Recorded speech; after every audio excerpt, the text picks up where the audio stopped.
नमस्कार, बात मुलाकात में एक बार फिर से आपका स्वागत है। मैं हूं आपका होस्ट ज्योति प्रकाश रंगा। बीकानेर की शख्सियत की मुलाकातों के सिलसिले में आज हम आपकी मुलाकात करवा रहे हैं एक ऐसे युवा से जो एंटरप्रेन्योर हैं, उद्यमी हैं, समाज सेवी है। और मैं अगर बात करूं तो वो बीकानेर के हर सामाजिक सरोकारों से जुड़ा एक ऐसा बंदा जिसने इंसानियत के लिए बहुत कुछ किया है, बहुत कुछ कर गुजरने का उसमें जज्बा भी है।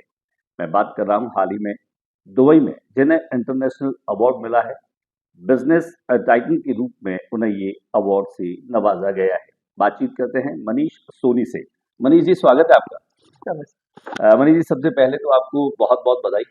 धन्यवाद। जिस तरह का ये अवार्ड मिला है, किस तरह का ये अवार्ड था, किस तरह से चयन किया गया, क्योंकि इस उम्र में लोग लोकल लेवल पर अवार्ड के लिए जहां प्रार्थना पत्र देते हैं, जहां अपने लिए सिफारिशें लगाते हैं, वहां दुबई जैसे देश में इतना बड़ा ये अवार्ड मिलना अपने आप में एक बड़ी उपलब्धि रही है। तो पूरे बीकानेर नगर निवासियों की ओर से आपको बधाई पहले तो। धन्यवाद। और जानना चाहेंगे हमारे दर्शक किस तरह का ये अवार्ड था और कैसे आपका चयन किया गया। अचानक एक दिन सुबह मेरे पास में एक फ़ोन आया। उसमें ये आया कि आपको बिज़नेस यंग एंटरप्रेन्योर का अवार्ड मिलेगा। तो मैंने कहा ये किस संदर्भ में मिलेगा? मैंने ऐसा क्या काम किया? तो बोला कि हमने कुछ एक सर्वे कराया, जिसके अंदर ये आया कि कौन-सा व्यक्ति यंग है और उस व्यक्ति ने कितने लोगों को रोज़गार दिया और वो कितने सालों से ये काम को लगातार करता आ रहा है और आगे उसका क्या मंशा है। तो मैंने जगह-जगह कई इंटरव्यू आज से पहले भी दिए थे, मुझे काम कैसे करना है, मेरी परिस्थिति क्या थी, उस परिस्थिति से मैं आगे कैसे बढ़ा। इन सब बातों को देखते हुए मेरा ये चयन हुआ और उसके बाद मुझे दुबई बुलाया गया। दुबई के अबू धाबी के अंदर मुझे इंडियन 100 लोगों को ये अवार्ड मिला, शायद वो तीसरा चैप्टर था उनका। उस चैप्टर के अंदर मुझे तीसरे चैप्टर में बीकानेर से आज तक मैं पहला ही व्यक्ति था जिसको ये अवार्ड मिला है। अवार्ड मिला है। और वहाँ बहुत से अच्छे-अच्छे लोगों से मेरी मुलाकात हुई और मुझे अच्छा लगा कि अपने देश के लोगों को बाहर ले जाकर के सम्मान किया जाता है, तो इससे हमारे अंदर एक नई ऊर्जा उत्पन्न होती है और वो ऊर्जा के कारण से हमें ऐसा अनुभव भी होता है कि हमें और भी आगे सामाजिक सरोकार के काम, हमारे बिज़नेस को बढ़ाने के काम ज़्यादा करें, जिससे और भी दूसरे देशों में भी हमारे शहर का, हमारे देश का नाम हो। जैसे पूरे देश और दुनिया में बीकानेर की रसगुल्ला, भुजिया, यहाँ की नमकीन प्रसिद्ध है। वैसे ही बीकानेर की जो ज्वेलरी है खासतौर से, चाहे वो जड़ाऊ की बात करूँ मैं या अन्य जो ज्वेलरी के डिज़ाइन्स हैं, मैंने यहाँ पर अन्य भी कई स्वर्ण व्यवसायियों से बातचीत पहले भी की मनीष जी। उन्होंने कहा कि बॉलीवुड में भी जो है वो बीकानेर की जो जड़ाऊ ज्वेलरी है वो बड़ी फ़ेमस है, बड़ी चलती है, लोग उनको बड़ा पसंद करते हैं। आखिर ये स्थितियाँ जो है वो बीकानेर की ये पहचान देश और दुनिया में कैसे बनी और आपने जब इसको शुरू किया था, चूंकि एक परंपरागत काम है, परंपरागत काम करने वाले और भी सैकड़ों लोग हैं, लेकिन आप उन सब में अलग हैं और आपने इस बिजनेस को एक नए तरीके से आगे बढ़ाया। ये यात्रा कहाँ से शुरू हुई और ये यात्रा कहाँ तक जाएगी? देखो, शुरुआत तो मैं बता सकता हूँ, जी कहाँ तक तो भविष्य में अभी ज्ञात मुझे ज्ञान नहीं है जी भविष्य जी। का। मेरा मन ऐसा था कि मुझे सबसे पहले जो मेरे माताजी पिताजी थे, मेरे पिताजी की कोर्ट में स्टाम्प की दुकान थी और 1998 में मेरे पिताजी की तबीयत अचानक खराब हुई तो उन्होंने काम करना बंद कर दिया। उस समय मैं 9th क्लास में पढ़ता था। 9th क्लास में जब मैं पढ़ता था तो हमारे परिवार की स्थिति बहुत खराब हो गई। मेरी माताजी ने आंगनबाड़ी के अंदर काम किया 3 क्या साल बात और आंगनबाड़ी के अंदर जो तेल और आटा मिलता है वो हमने 3 साल तक उन्हीं बच्चों के साथ में खाया हुआ है राजीव नगर बीकानेर में। वहाँ से शुरुआत हुई, मेरी मम्मी ने सिलाई का काम किया। मेरी मम्मी जो भी बच्चों के कपड़े सिलती थी उससे हमारा घर का गुजारा हुआ और मैंने 10th क्लास में पढ़ाई छोड़ करके ये काम स्टार्ट किया सन 2000 में। 2000 से लेके 2001-2 तक मैंने 2-3 जगह काम सीखा और उसके बाद में मैंने 8 से 9 साल हाथ से काम किया है कारीगर के रूप में, जैसा अब मैं लोगों से करवा रहा हूँ। है? यानी आप खुद जो हैं वो जड़ाऊ का काम कर सकते हैं? मैं पूरा घड़ाई, जड़ाई और मीना तीनों काम मुझे अपने हाथ से आते हैं। जो एकदम एंटीक काम होता है वो मैंने मेरे हाथ से 9 साल तक किया। क्या बात है। 9 साल काम करने के बाद में मैंने लोगों से धीरे-धीरे काम करवाना चालू किया। मेरे बाहर के लोग मिलते गए, मैंने उनको ईमानदारी से बीकानेर का काम करके दिया, तो लोगों ने मेरे पे खूब आशीर्वाद रखा। जो बड़े लोग हैं, जो जयपुर के हैं, कुछ बॉम्बे के हैं, उन लोगों ने मेरे पे इतना भरपूर आशीर्वाद रखा और मुझे साथ दिया। भगवान का, माता-पिता का, मेरे पूर्वजों का आशीर्वाद रहा कि मुझे दिन-ब-दिन और काम मिलता गया। उस काम मिलने के कारण से मैंने बीकानेर में लगभग 1000 आदमियों को काम आज तक दिया भी है और मैं करवा भी रहा हूँ।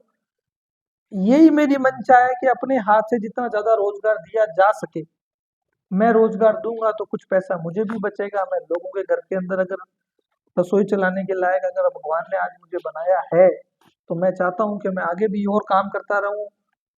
उसके साथ-साथ जैसे ही मैंने ये काम शुरू किया तो मेरे मन में मानवता के लिए काम करने के लिए बहुत मन रहता है। कोरोना काल में आपने जो काम किया मतलब वो अभी भी बीकानेर के लोगों की ज़ुबान पर है कि किस तरह से आपने वो काम किया। और कई बार ऐसा होता है मनीष जी कि चाहे ब्लड डोनेशन की मैं बात करूँ तो बीकानेर में स्वर्गीय महेंद्र सिंह जी की याद में जिस तरह के ब्लड डोनेशन के कैंप लगते थे, उनके बाद में जितने बड़े ब्लड डोनेशन के कैंप आपके नेतृत्व में हुए, ये भी एक चमत्कार से कम नहीं था। ये प्रेरणा कैसे बनी कि इस तरह के रक्तदान शिविर जो है वो लगातार आप लगाते रहे? मैं लॉयंस क्लब का मेंबर बना और लॉयंस क्लब का मेंबर बनने के 3 साल बाद ही मुझे लॉयंस क्लब का अध्यक्ष बनाया गया मेरे काम को देखते हुए। लॉयंस क्लब एक सामाजिक सरोकार एक इंटरनेशनल बहुत बड़ी इंस्टीट्यूट संस्था है। तो बिल्कुल। मैंने उस संस्था के अंदर ये सोचा कि अपन क्या करें, तो लॉयंस क्लब का ब्लड डोनेशन कैंप हर साल होता था, जिसमें 100 यूनिट, 150 यूनिट, 200 यूनिट का रक्त संग्रह होता था। ये भी ज़्यादा में ही है मुझे हाँ, लगता है वो। और मेरे मन में ये था कि बीकानेर में इंडिविजुअल व्यक्ति का सबसे बड़ा रक्तदान होना चाहिए। कुछ भी काम करो तो ऐसा एक छाप छोड़ दो, जिससे बीकानेर के लोगों को प्रेरणा मिले कि कोई कुछ भी कर सकता है। मैंने जब ये ब्लड डोनेशन कैंप किया, 1505 यूनिट सिंगल वन मैन था, न मैं कभी विधायक रहा, न मैं कभी पार्षद रहा, न मैं उस समय समाज का अध्यक्ष था, मैं कुछ भी नहीं था। लेकिन उस समय भी मैंने जब ब्लड डोनेशन किया तो मेरा लक्ष्य 1500 पहले रखा, तब कई लोग मेरे पे हँसे राजनीतिक।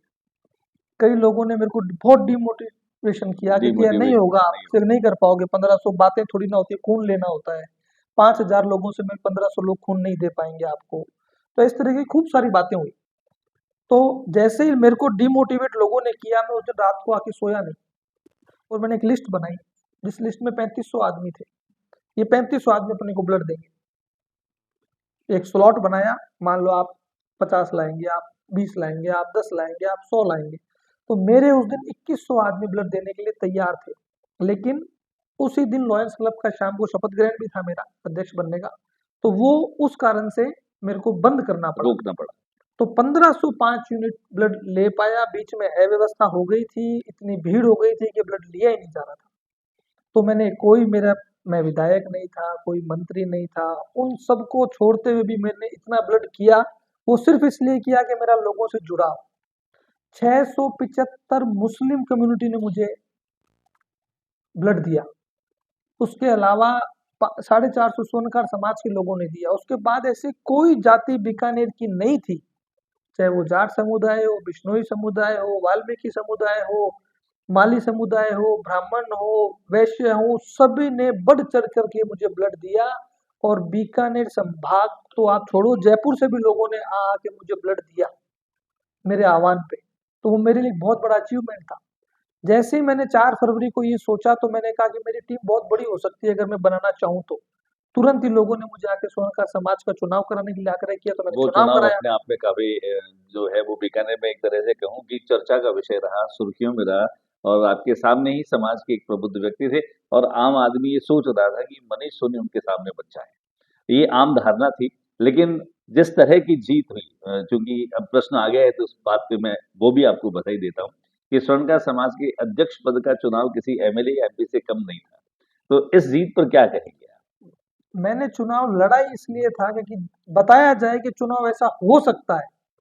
मेरी उम्र जो छोटी ज़रूर थी, लेकिन आप जैसे जो भाई मेरे साथ थे, जिन्होंने कई चुनाव आज तक करवा दिए थे, उन्होंने मुझे बताया कि चुनाव कैसे हो सकता है, इस चुनाव से हाइप कैसे मिल सकती है, चुनाव फेयर कैसे हो सकता है, इस चुनाव से लोगों में जागरूकता कैसे आ सकती है कि समाज का चुनाव भी ऐसा हो। मैंने उन सबको देखते हुए कई लोगों की राय ली, कई लोग जो मेरे आज भी मेरे अच्छे लोग हैं, जो मुझे अच्छे मेरी गलत बात भी मुझे बताते हैं, मेरी सही बात भी बताते हैं, तो वो मुझे लगातार अच्छे लोग गाइड करते रहते हैं, जिसके कारण से मैं उनकी बात सुनता हूँ, मानता हूँ और उस बात को पूरा अपने अंदर तक उतारता हूँ, कि जिससे मेरे में और निखार आ पाए, मैं और सही काम कर पाऊँ। मैं भी एक इंसान हूँ, मेरे से भी कभी गलती हो सकती है, लेकिन अच्छे लोगों के साथ से वो गलतियां कम हो सकती है और गलतियां हुई हुई को मिटाया जा सकता है। मनीष जी, ये बात जो आपने स्वीकारोक्ति के रूप में कही है कि मैं भी इंसान हूँ और गलती हो सकती है, आमतौर पर जो अनुभव है वो ये है कि अगर कोई व्यक्ति नीचे से ऊपर की ओर उठता है तो वो इस बात को भूल जाता है कि अतीत में क्या था। लेकिन आपने अपने अतीत को अब तक वैसा का वैसा रखा है और आप एक लेमैन और डाउन टू अर्थ रह करके हर आदमी की मदद करने की कोशिश करते हैं। ईश्वर से प्रार्थना है कि आपका ये भाव बना रहे। अंततः हम चाहेंगे, क्योंकि अभी तो ये शुरुआत है। जैसा हमने कहा, आपने कहा कि कहाँ तक जाना है ये तो आपको भी नहीं पता है। एक इंटरनेशनल लेवल पर एक यंग एंटरप्रेन्योर अवार्ड के बाद में और क्या चाहते हैं मनीष अपने जीवन में? क्योंकि ईश्वर ने, उन्होंने जो चाहा वो सारी चीजें उन्होंने हासिल की है, मिला है। अभी भी क्या ऐसा है जो मनीष नहीं कर पाए हैं, मनीष करना चाहते हैं? मैं बीकानेर में कुछ ऐसा करना चाहता हूँ कि जिसके कारण से बीकानेर के अंदर मुझे या मेरे परिवार को मेरी अच्छाई के कारण से कम 100 साल याद किया जाए। मैंने मेरे लिए सब कुछ कर लिया, मेरे परिवार के लिए सब कुछ कर लिया। अगर अपन जीवन में कुछ करने के लिए आए हैं, तो सिर्फ खुद के लिए नहीं, किसी जनता के लिए भी करें तो उसके लिए बहुत पुण्य मिलेगा अपने को। अपने को लोग याद रखेंगे, खुद के लिए जिए तो क्या जिए, लोगों के लिए जिएंगे तब पता चलेगा कि मानवता क्या हमने अपने होती है। जीवन को कुछ न कुछ सार्थक रूप से जिया है। जिया है, लेकिन देखो मेरे कोई अननेसेसरी खर्चे नहीं है। मैं नशे से बहुत दूर रहता हूँ।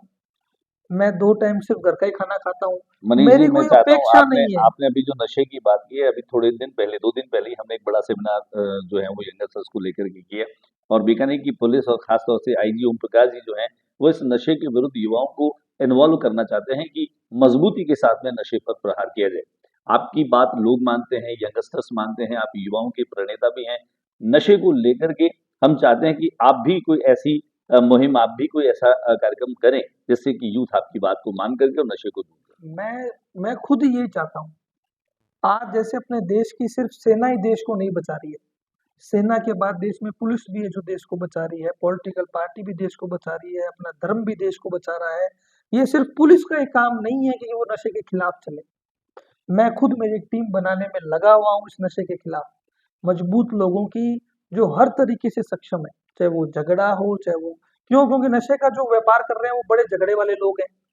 आज सीमा पार व्यापारी से जो नशा आ रहा है, उनकी सप्लाई के लिए यहाँ पर बड़ी हालाँकि इस बात पुलिस भी जानती है और यहाँ का हर सिर्फ सजग व्यक्ति पुलिस का जानता है। काम नहीं है। जब तक आप, मैं और अपन दोनों जैसे लगभग आधा बीकानेर नहीं लगेगा, तब तक ऐसा कभी नहीं होगा कि आपका बच्चा या बड़ा हो के हमारा बच्चा भी नशे के से दूर रह ले। क्योंकि ये यंग एज में जो नशा कर रहे हैं, उनकी क्या स्थिति है। अभी हमारे सोनकार समाज का एक 17 साल का बच्चा नशे के लिए आत्महत्या की है, जो माँ बाप के एक ही बच्चा था। नहीं, एक समाज की बात नहीं है ये मनीष जी, मैं मैं बताऊँ मेरे आपको समाज की अब। बात हाँ, कर रहा हूँ, जो भी हाँ, यंगेस्ट बात थी। बिल्कुल। और मैंने उन लोगों को देखा है, मेरे मित्र हैं एक नशा मुक्ति वाले डॉक्टर साहब सरदार जी, उनके वहां पे बच्चे आते हैं, वो उनको सांकलों से बांध के रखते हैं, बेड़ियां लगा के रखते हैं। वो माँ बाप रोते हैं, उन माँ बाप को उनको नशा ला के देना पड़ता है। वो कितना भयावह दृश्य है देश के लिए। क्या अपन सब लोग भी अगर कुछ मेहनत करें तो ऐसा नहीं हो सकता? सब कुछ हो सकता है। बिल्कुल मनीष जी, हो आज अपन सकता है। अपना घर इतना साफ रखते हैं, तो अपन अपनी सड़क उतनी साफ नहीं रखते हैं। देखिए आज हम अपन अपना कपड़ा अच्छा पहनते, अपना चरित्र अच्छा रखना चाहते हैं, वैसे ही अपन को ये भी चाहिए कि समाज भी अच्छा रहे, नशे से दूर रहे। इन सबको कैसे अपने जीवन में उतारा जाए मानवता के लिए। आखिरी सवाल मैं करूँगा, ये सवाल बहुत है आपसे करने के लिए, हम आगे करते रहेंगे। अनएम्प्लॉयमेंट एक बड़ी समस्या है देश के लिए। जैसे हम आगे नशे की बात करें, युवा नशे में खुद का जीवन खराब कर रहा है। बेरोजगारी भी कहीं न कहीं नशे की ओर युवा को ढकेल रही है। क्योंकि सरकार का काम है, व्यक्ति को खुद इनिशिएटिव लेना चाहिए। आप एक यंग एंटरप्रेन्योर होने के नाते आपने खुद ने अपना एम्पायर खड़ा किया है। आने वाली जो जनरेशन है, तो आपसे अगर कोई उम्मीद करे, आप जो हैं वो लोगों को ज़्यादा से ज़्यादा एम्प्लॉयमेंट दे रहे हैं, रोज़गार दे रहे हैं। आगे आने वाले समय में कोई ऐसी योजना आपकी जिसमें ज़्यादा से ज़्यादा बीकानेर का युवा आपसे जुड़े और रोज़गार प्राप्त कर सके? मैं जैसा अभी तो ज्वेलरी सेक्टर में ही हूँ। जी, अगर मैं दिन भर इस तरीके के काम खोजने की तलाश में हूँ कि बीकानेर में इस, क्योंकि ज्वेलर के अलावा भी बहुत सी जातियां बीकानेर में हैं, जी, जिनके लिए अपने को काम करना पड़ेगा। जी। जो लोग काम सीखे हुए नहीं है, आज बेरोजगारी से जूझ रहे हैं। मैं ऐसा कोई ना कोई बड़ा प्रोजेक्ट बीकानेर में लगाने की चेष्टा कर ही रहा हूँ, जिसमें बीकानेर में कम से कम 1000 से 500 आदमियों को रोजगार मिले और परमानेंट मिले। ऐसी मेरे कोई अभी कार्य योजना दिमाग में है अभी या? कोई कार्य योजना आज की डेट में इसलिए नहीं है क्योंकि जिस भी फील्ड में हमने जाने का सोचा, आज थोड़ा मंदी की तरफ देश अपना है, पूरा विश्व भी मंदी के अंदर बैठा है।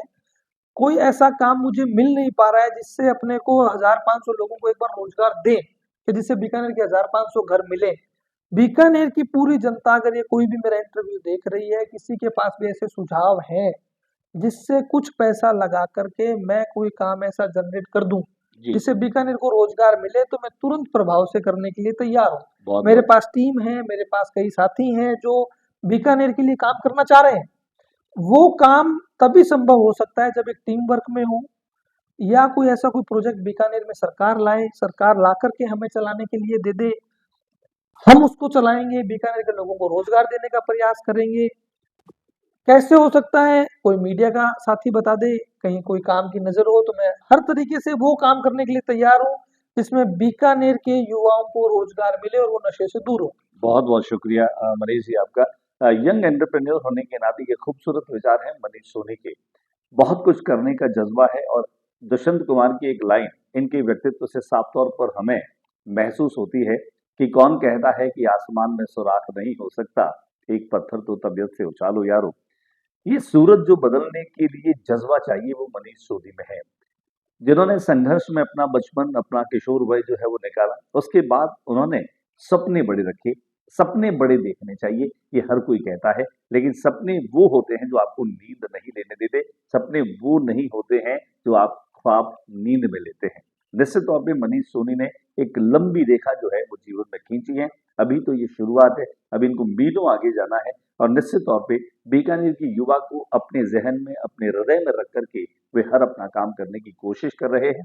सामाजिक सरोकारों की मैं बात करूं तो मनीष सोनी जो हैं वे सामाजिक सरोकारों से बहुत गहरे तक जुड़े हैं। हर क्षेत्र में, हर फील्ड में उन्होंने महत्वपूर्ण काम किया है।